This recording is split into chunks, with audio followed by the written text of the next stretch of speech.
Утрово кажав, на огромна чест ќе имаме авторката Хана Филдинг, новата книга на наградуваната авторка на романтични романи, приказна за љубовта, интригата и искупувањето, инаку трета книга во нејзината убедлива трилогија насловена како Андалузиски ноки.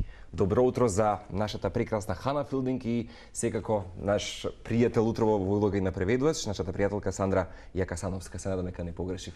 Good morning, Mrs. Hannah. Good morning. It will be a great pleasure to have you here. I'm very yes, happy to 15 be minutes, here. but in a nature way. We have that Okay. feelings. Great. За почеток секако ќе се задржиме за она есенцијалното, секако и пред да преминеме на прашањето на каков начин ќе има прилика да се дружи со публиката денеска нашата Хана за 3 часа што се вели, почетоците и како одлучи сепак да биде автор на книги. What were your beginnings? How did you decide to become an author? Well, writing has been in my family always. My grandmother used to write and she published poetry. My father wrote a book about the family. My mother didn't publish, but she used to write stories for us when we were children. So I grew up with a lot of books around. Writers, and it is a traditional thing in your family? Yes, it is traditional, it is in my blood. Значи пишуваме во семејно, пишуваме со генерации. Баба ми пишуваше поезија и издаде поезија, татко ми пишуваше приказни за семејството, мајка ми никогаш не ги издаде своите приказни, но пишуваше приказни и ни раскажуваше нам. Значи со генерации сме писатели. More than that, when I had a governess who used to tell me the most beautiful fairy stories, and I used to love to listen to them. When I was 7, she told me, now I will tell you a story, but you have to tell me a story also. So that is how it started. So she used to tell me a story, and then slowly I used to have my imagination working, and I was able to also tell her a story. Later on... So all the magical story begin on your 7? Yes, when I was 7, I really started to imagine stories. It was a click? Something? Well, she told me so many stories, so I used to take a bit of her story and some benefits of it. Yes, exactly. Значи се започна кога имав 7 години, имав една даделка која што ми раскажуваше приказни и ми кажуваше приказни се самовили. Но имаше таа еден услов, таа ќе ми каже мене една приказна, јас ќе ја кажам не за приказни, таа ми ја разбукта мојата имагинација. Имаше толку многу содржини, јас почнав да размислам како писател на тој начин. Later on at school, I used to get very good notes for my essays, and I used to win prizes. That also encouraged me. So when I was about 14, I was starting 7 years later. I was starting to read romance books, and so I decided I have to write romance. So I used to, in the classes that used to bore me, like mathematics, I didn't understand. We're on the same page here. I was very tall, taller than the other girls, so I sat at the end of the class. So I used to write my stories, and then I used to pass it. During the maths, around. you write Yes, your I'm stories. writing my stories, and I used to afterwards pass it to the girls, and all my friends used to read, and that made me very popular with them. But I wasn't. The teacher very never catch you? No, he caught me, and my mother was called to school. Значи, кога But бев it is a great story to remember. Yes, Yes. And on Facebook, the girls that are still in Egypt and who've seen now that I write books. She remember it? Yes, of course they remember, of course. Great story. 7 години подоцна кога бев во училиште, добро фаќав белешки, пишував одлични есеи за кои што бев и наградувана.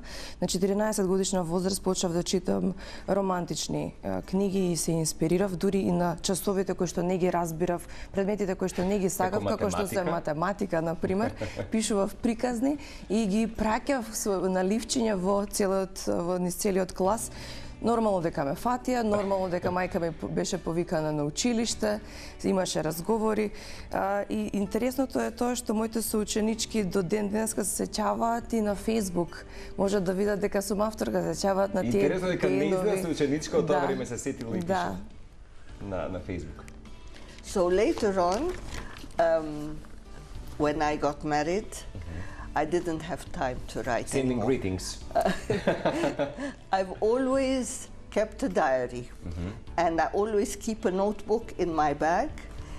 Always, even before I got married, when I used to travel and all that, I used to keep a notebook in my bag. If I saw something that I liked, I used to quickly write it down in my diary. Miss Anna, you feeling like it has been like your alter ego, your diary? Yes. If I saw in a cafe when I'm sitting, if I saw a person that I found, that would be a nice heroine one day in my book or something, I just write down a bit, a phrase, two phrases.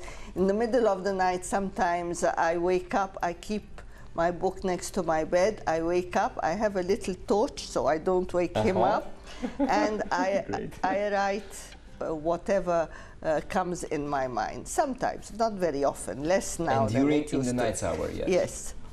So when my children grew up, left house, went to university, I had time to write.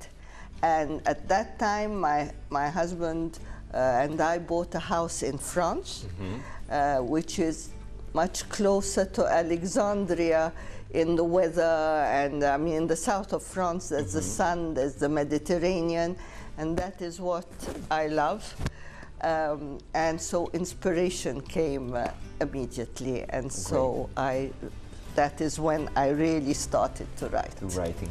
Great story. Значи, немав многу време, особено од кога се омажив, немав многу време за пишување, но секогаш имам со себе дневник или пак една тетрадка која што се чувам во ташната и постојано ги запишувам своите мисли. Дури кога сум во некое кафе, кога ќе видам интересен лик кој што може да стане еден од моите ликови во книгата, запишувам неколку реченици кои што можам подоцна да ги поврзам со тој лик. Понекогаш се будам и среде ноќ и запишувам по неколку реченици од својата инспирација. Дури може да се каже дека тој дневник ми е моето алтер его. Дури кога пораснаа децата, кога се одселија од дома, кога отидоа на факултет, веќе имав вистинско време за пишување.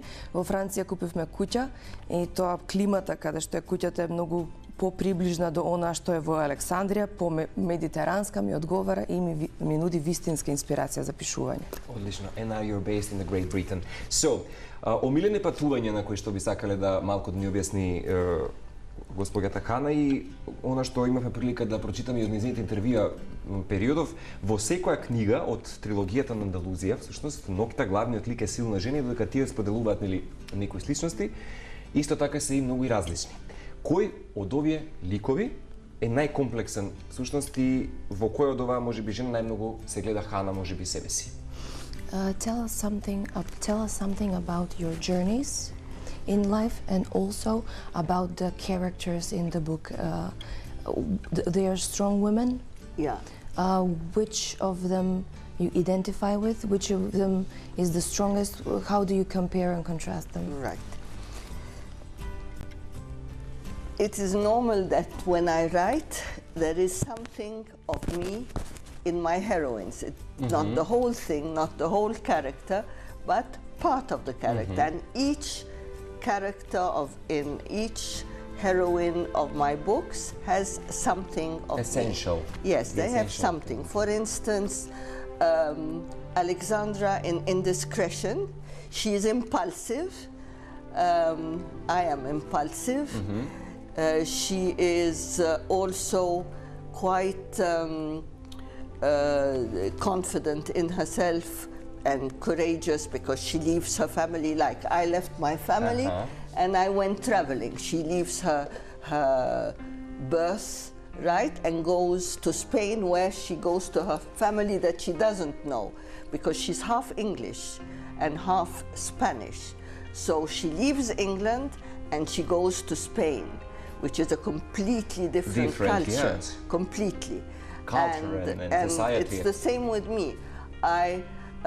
In Egypt, until the age of 16, I had a governess that used to accompany me everywhere. Seriously? Yes.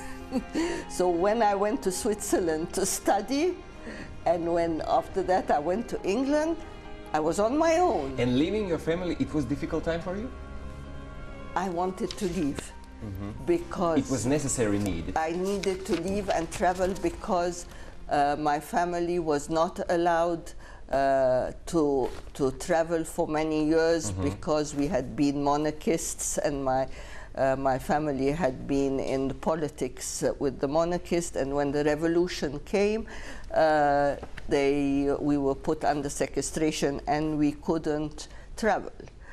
So I wanted to travel. That was the first. As soon as the doors opened, I said, I have to travel. And behind the camera, we mentioned that the biggest investment in our being here, it is because I travel, yes. So I started to travel and I met my husband. What was the question? The heroines of the book. The heroine, yes. So she did the same thing. She left her family, she left England, she went to Spain. Now, Luna, Luz, who is in Masquerade, she is very confident in herself because she has always had a happy family environment. And you will see in the book, Alexandra and Salvador, who are in indiscretion, are her parents, and they surround her and love her, and she has a very, very close connection with them. And she is like me in that. I had a very, very close connection with my parents. I mean, even afterwards, after I got married, we used to go and stay for 3 months with the children, with my parents. I used to tell everything to my mother and to my father. We were able to discuss everything, even though my father was very severe and conservative, but I felt I was loved. While Luna, in the third book, she comes from a broken house, a broken home, divorce. Her mother died first, and then they divorced, and then her mother died, and her father was a big tycoon, so he didn't really look after her. She had a lot of trauma in her life, and so she was very vulnerable and emotionally she was vulnerable emotionally. And that, in a way, I was, not anymore, but I was very innocent, and when I went to Europe, I was very innocent. We must translate this, Miss Hannah. All right. Сандра, накусно и само бидејќи сме куси со времето ќе поздравиме секако во колку часа само ќе се поздрави Хана со македонските писатели повели. Секако дека не целосно, но барем делумно моите најбитни карактеристики се пренесуваат во ликовите. Во Александра, например, таа е многу импулсивна, таа е многу силна, самоуверена и храбра, како што можевте да видите во книгата, таа ја напушта Англија, доаѓа во Шпанија и покрај тоа што и како ја што направив, како самата ја што направив, доаѓа само во Шпанија, мора да биде сама. Например, јас на 16 години, до 16 години имав даделка која што секаде ме следеше кади да одев во врска со патувањата. Јас потекнувам од семејство кое што ги поддржуваше монархистите, особено татко ми, и после револуцијата ние не смеевме да го напуштаме земјата, бевме секвестрирани и од тука се роди мојата голема желба да патувам, од тука е мојот порив да дојдам во Македонија. Например, Лиз е доста сигурна во себе, таа има среќна семејна атмосфера. Јас имав многу среќна семејна атмосфера, многу бев блиска со родителите, дури и од кога се омажив, доаѓавме ние кај моите родители, 3 месеци престојувавме, многу бев блиска со мајка ми, кажував се, дури со татко ми бев многу блиска и покрај тоа што тој беше доста конзервативен и доста строг родител. Луна пак доаѓа од семе, од растурено семејство, мајка и татко се разведуваат, потоа мајка умира, татко е тајкун, има одредена траума во животот и тој е доста ранлив лик, исто како мене, но не повеќе, и јас порано бев ранлива и невина. Одлично. Мора да го завршиме интервјуто, ни поминаа повеќе од 15 минути. This was more than 15 minutes. So we must yes finish the interview, but мора да признаеме дека денеска госпоѓа Хана всушност во 12 часот во Випари на Борис Трајковски ќе имате прилика тет-а-тет да си се сретнете и меѓу другото да поставите некое прашање дополнително за нејзината книга Наследство, авторката на Љубов под маски, Љубов, интриги, искупување под жешкото шпанско сонце. Miss Hana, it was a great pleasure to have you here. It's a pleasure to be here. We're waiting for you again. I will come, for sure. Сандра, ви благодарам уште еднаш.